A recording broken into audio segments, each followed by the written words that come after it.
guys, it's Kelly Latabola here, and I'm back with another video for W+9. Today we're going to be using Sweets and Treats, Party Animal, I couldn't remember the name of that one, Unforgettable, and Going Places. So there's a couple of older, some really old, and then some older ones. These I already cut all my masks out just so I could kind of lay out how I wanted the card to look. This was like the most adorable card that never wanted to be made. I am not kidding you. You're going to watch my struggle. We're going to do it together. So I stamped out my table, and then in order to get my dog in place, I took the mask of my cupcake, laid it down so I could trace the edge. When you're building a scene, whatever you want in the front, you have to stamp first. Sometimes that can be a little tricky to do. Like if I didn't have an outline there, I would have no idea where to stamp my dog so that it would actually be on top of my cupcake. So that was, that was kind of the idea. They have it like peeking out behind this cupcake. I thought that would be super cute. And then so I'm going to go ahead and mask everything and stamp it down all the way through to the balloons. And I created masks for every single one of them because I'm in love with ink blending right now. We're going to find out in just a minute here that ink blending is actually not in love with me, and I am heartbroken. So anyway, I wanted to do a rainbow color background. This cherry mask was not my friend for like 1 minute, but then we got over it. Truce was called. So I'm using rainbow colors, and the idea was to go from the right, fade out to the left with a soft blend. So I used Abandoned Coral, and then Carved Pumpkin, Mustard Seed, Mowed Lawn, Salty Ocean, Wilted Violet, and Picked Raspberry. The reason I'm telling you this is because I didn't show you all of them. I figured you got the point. So sometimes when I'm doing my ink blending, I get a very heavy band of color. And when you want to fit that many colors on one piece of paper, it can be kind of tricky to not, let those bands take up the whole card front. So one of the tricks that I've learned to do is, like with my green here, I'm going to leave just a little teeny tiny bit of white between the orange and the green, and then I'm going to go in with the yellow. If I had gone in with the yellow first, I have a tendency to just end up with those really wide bands, but by leaving that little gap and then filling it in later, it works out better for me. If you look at the top left corner of my card, you can see this gigantic dot of yellow. When I took the lid off of my Distress ink, somehow it landed on my actual card and it left a huge blob of yellow, which I actually could do nothing to get rid of. So I wanted some shimmer on it. I used W+9 shimmer spray. It's a fantastic shimmer. I'm not working on watercolor paper, so I'm going to blot up the moisture right away, but that doesn't take away any of that beautiful shimmer. So here I'm removing my masks, and I'm like, man, I really like this card, except for that big yellow blob, and there's nothing I can do about it. I have to get rid of it. So the original game plan of soft fade to the left is gone, because as you guys know, I don't start over. So I'm just going to work with this little panel here, and then I'm going to try to come up with a game plan later. On to the Copa coloring.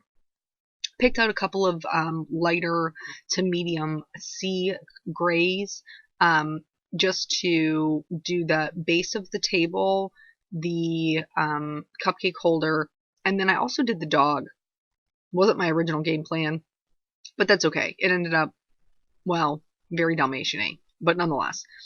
So here, I'm just being very, very careful when I'm doing the cupcake holder.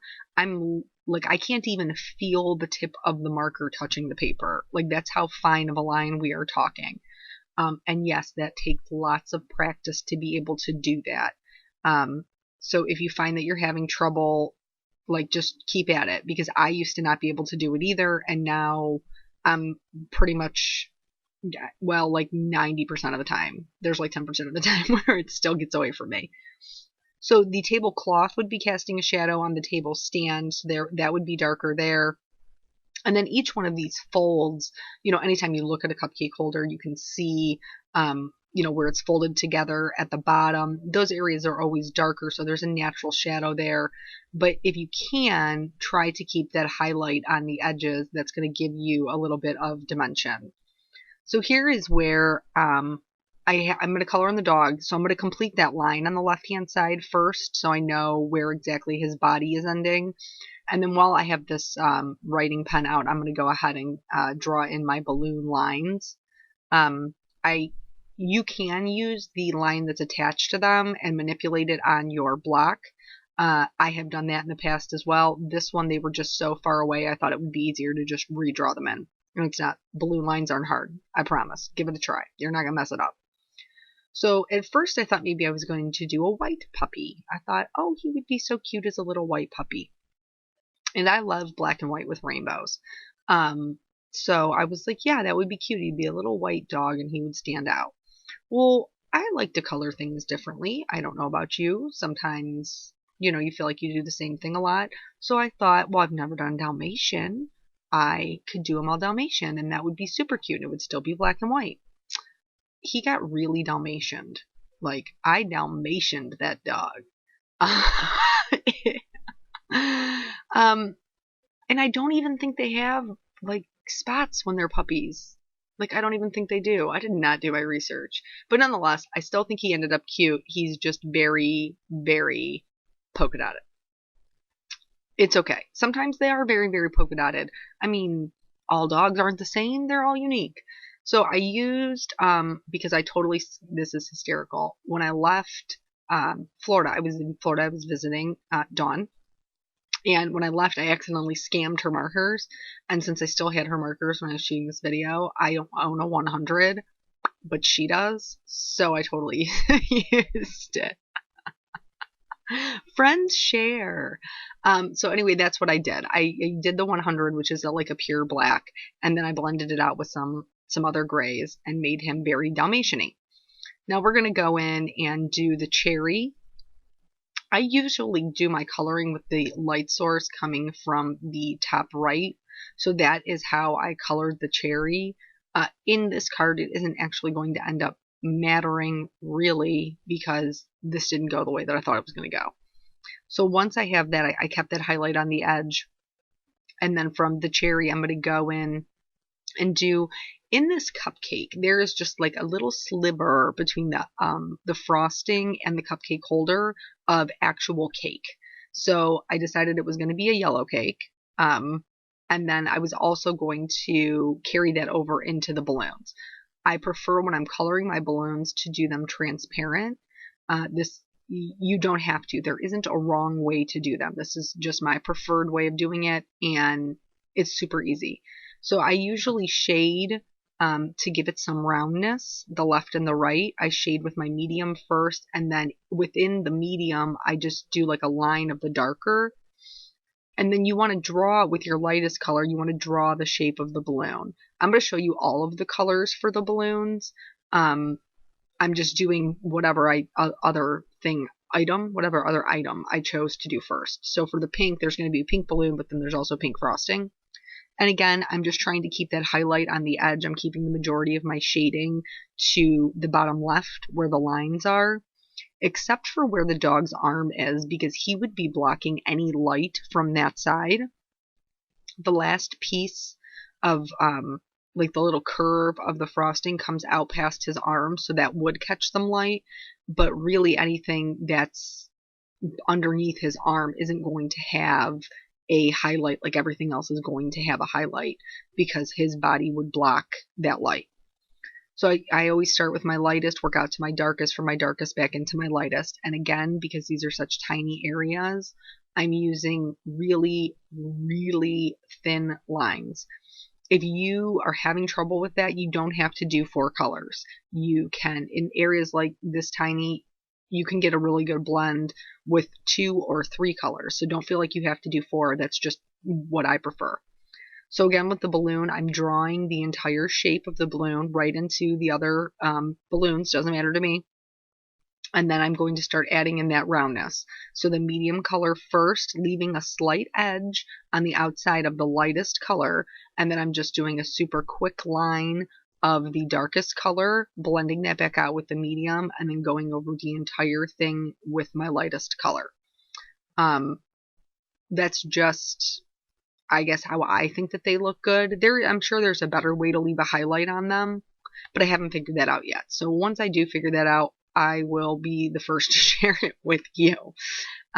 Here I decided to do the ribbon pink, just so I didn't have a ton of colors. I already got a rainbow going in the background, so I didn't want to add a ton of vibrant colors in the front. And again, with the ribbon, I'm just putting the darkest color where it would actually be the darkest. So where it would be wove through the tablecloth, that would be the darkest areas.